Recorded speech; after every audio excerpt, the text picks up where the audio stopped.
Hey there guys, welcome back to another installment of the DIY truck camper project. I believe this is going to be part 3, and in this video I'm going to show you how I installed the aluminum siding and trim, the compartment doors and windows, and a few other little odds and ends.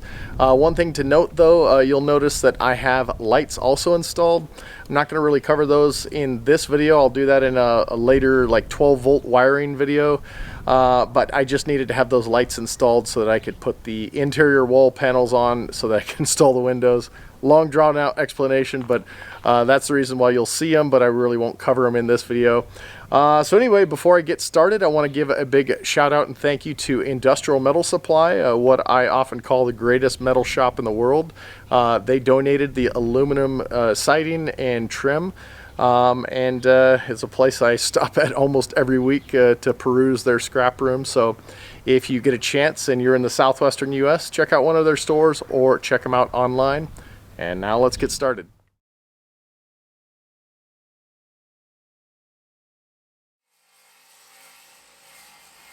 Well, to start this video off, I first got to take you back in time just a bit to my DIY sheet metal brake video, where I bent the very first two pieces of aluminum that are attached to this truck camper frame. These pieces were 0.63 thickness aluminum diamond plate, and as I was still trying to figure out my sheet metal brake, I had used my circular saw to score the top embossing to ensure a crisp bend, but I was pleased with how it turned out. And then I am attaching these panels to the frame by way of VHB tape. It's the same stuff that I used to attach all of the panels on my travel trailer project, and is what I will be using for the rest of the panels on this project. And I think it turned out pretty nice, and the thicker aluminum diamond plate should provide a durable surface for the storage area around the wheel wells of the truck bed. And another thing I needed to point out that I did not show on camera is that I painted the frame, and all of the larger gaps I infilled with thinner gauge aluminum just to provide more surface for the aluminum panels to attach to. And I did that with aluminum rivets and again VHB tape.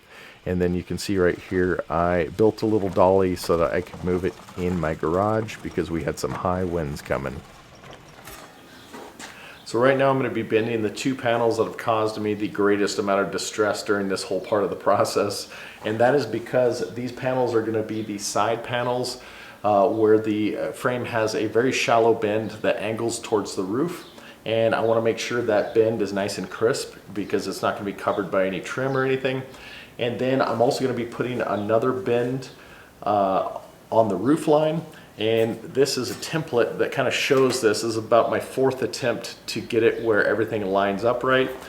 So again, this is the very shallow bend. And then this is what's going to lay onto the roof. And then the roof panel will sandwich on top of that for a nice overlap. But yeah, this was a little bit trickier to get it done. And then I got this, I made this little checker just to make sure my angle is right. So when I bend this, I'll just check on the underside until I get that angle.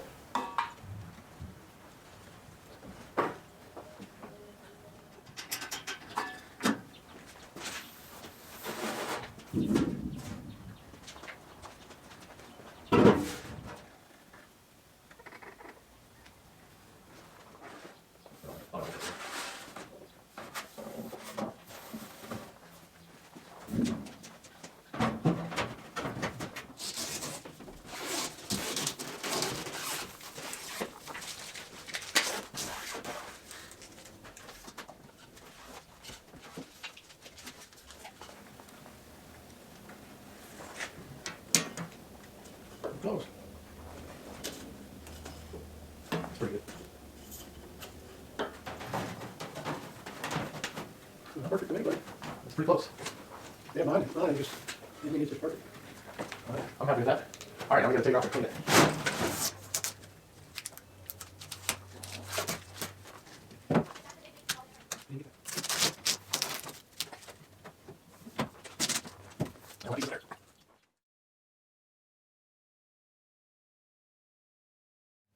So up until this point in the video, you've seen me attaching the aluminum panels to the painted steel frame of the camper, but I haven't explained just how I'm doing that. You see me just put the aluminum up and ripping some red stuff down, and somehow it is stuck to the frame. Well, the product I'm using is a product called 3M VHB tape. This one in particular is rated for commercial vehicles, and it is the same stuff I used on my DIY travel trailer project a few years back to hold all of those aluminum panels on. And that has probably at least 8,000 miles on it, and all those panels are just as secure today as they were the day that I installed them. Contrary to what a lot of people said, the panels would fall off after a couple hundred miles on the road. If you're unfamiliar with the product, it's also the same stuff they use to attach body panels onto tour buses, ambulances, even diamond plate on fire trucks where they don't want a bunch of fasteners. And in tests, 3M found this stuff to be stronger than the equivalent materials riveted with aluminum rivets. So anyway, how I do this onto the frame of the camper, for all of the infill pieces that are just regular bare aluminum, I just simply clean them with some alcohol. But all of the steel painted stuff, because obviously I need to protect the steel, I first scuff it up with some very fine sandpaper, and then I add a primer to make the tape adhere better to the painted steel. And then you'll see me apply the aluminum panel, give it some pressure. I'll use a roller, and pretty much at that point these things are bonded for life. And now I will show you on this very little one of the last pieces that I need to install on this.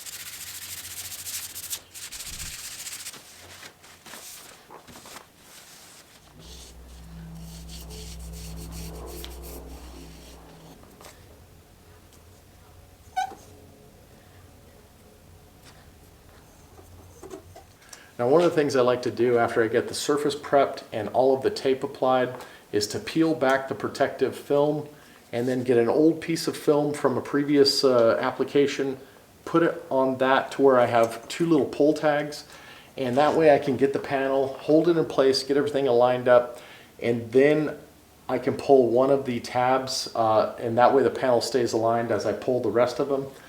Because if I was to pull all of the film off where it's just all sticky exposed and put the panel on, if I didn't get it aligned, you're pretty much screwed, and you would have to damage the panel, cut the tape, and clean it all off and reapply to do another panel. And this way just kind of gives you a little bit of a safety net.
All right, quick little update. Since I didn't film any of this, you'll now notice there's a gray tape on all of the joints and corners between the aluminum panels. And what that is a tape called Eternabond tape. It's an RV industry tape for weatherproofing. It's got a super sticky butyl rubber backing. You can see how sticky that is. And it's supposed to have a very good warranty. And now that all that tape is on, I'm going to be adding this aluminum angle. This is 1 1/4 by 1/8 inch thick, and that will cover all of that tape and give a nice finished look. And then after I get that done, I will add the compartment doors, and I think I'm going to wrap this video up.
Well, at this point, I think you're all caught up to how the proverbial sausage was made in regard to how this camper got to where it is right now. And hopefully you found it interesting watching it progress from just the frame that I welded in the first part to what it is now. Not that there isn't quite a bit left to do, but I think it's come a long way, and I'm very pleased with how it is looking. And perhaps it will give you some ideas in case you happen to be one of the very few people who wants to build one of these from the ground up like I'm doing. But even if you are a person who just has an existing truck camper or travel trailer, perhaps something I have done in this video series or my travel trailer video series will prove useful or helpful for whatever you might be working on. And right now, I think I'm going to try to cover some of the things that I didn't maybe go into great detail during the build portion of this. First thing I wrote down on my list has to do with weather sealing and weatherproofing on all of the joints of the trailer in between the aluminum panels and the overlaps of them, and also where I added screws into the frame. Well, as far as the overlaps and all of the corner joints, you might have noticed a short clip where it looked like there was like a gray looking tape on there. It's also on the roof that is visible. And that is a product called Eternabond. It's an RV industry product. It's the same stuff I used on my travel trailer project, and that has remained weather tight. I think it's got like a 30-year to life warranty. And anyway, that is under all of the aluminum trim, so it's protected from ultraviolet. And then as far as all the penetrations of the sheet metal screws, essentially what I did is I installed all this aluminum trim and just drilled with a drill. Then I did the sheet metal screw, and then I uninstalled it, and then I packed all of those openings with butyl putty. It's kind of like a rubbery putty, and basically once that screw goes down, it kind of squeezes out, and that is how that is all remaining weather tight. And then one other thing you might be wondering about is the roof opening and the door opening on the back. You might notice that I did some work with some aluminum angle to create essentially thresholds, which I will cover more when I do the video of building the back door and the flip up roof. But essentially I just used it on the back door to make a traditional threshold on the inside, so when the door closes, it closes against something. It'll also get some weather stripping. And then on the roof for that eventual flip up roof, you'll notice the angle comes up and it juts outward. Well, that is at least my theory, or my thinking is that when I'm traveling on the road and I have water racing across the top of the roof, it's going to hit that angle and then kick back, and it's not going to have a flat surface to kind of climb up into the eventual rubber weather seal. So anyway, I'll go over that in much more detail in that video. And then the other thing I didn't cover is, you may have noticed I added those lower compartment holes. Those will eventually be getting doors as well. I just didn't get around to doing it, but those are for me to access the area in front of the wheel wells of the truck bed. And then the last thing you may be wondering about is that I built a simple little dolly cart so that this can rest on. I can move it in and out of the garage or wherever I need to store it when it is not in the truck. And one more thing I wanted to cover regarding the trim. You'll notice all of this is just standard 90-degree aluminum angle. But this piece right here had to fit this shallow bend or this shallow angle. And you may be wondering how I got this to fit. Well, what I did is I took this and I ran it on the table saw on the back side, and you'll see just a very shallow little groove. And that was just to remove enough material, not to weaken it, but to allow me to be able to bend this to where it would fit this shape. And I didn't show it in the thing because it took me about 3 hours to kind of figure out how to do it with some test pieces. But that is how I got that to fit on that section. So I think that about covers everything I could think of off the top of my head, but I am quite confident I have forgotten something. So if you do have a question, just simply post it down below in the comments and I will try to answer it to the best of my ability. And if you don't want to comment with your question, you can simply just wait for the next installment of the camper project and perhaps I will cover it there. As for the next video, as I mentioned earlier, that will definitely be the rear access door and the flip up roof. And that should be coming rather quickly because we have a little bit of a road trip coming, and I need this to at least be a weatherproof shell. It won't be finished, but hopefully it'll just be roadworthy where we can store stuff in it, and it'll kind of give me a little feel of how it feels to drive with it on. And anyway, that's pretty much it. If you like this video, give it a thumbs up, hit the subscribe button for future content, and until I see you again, God bless.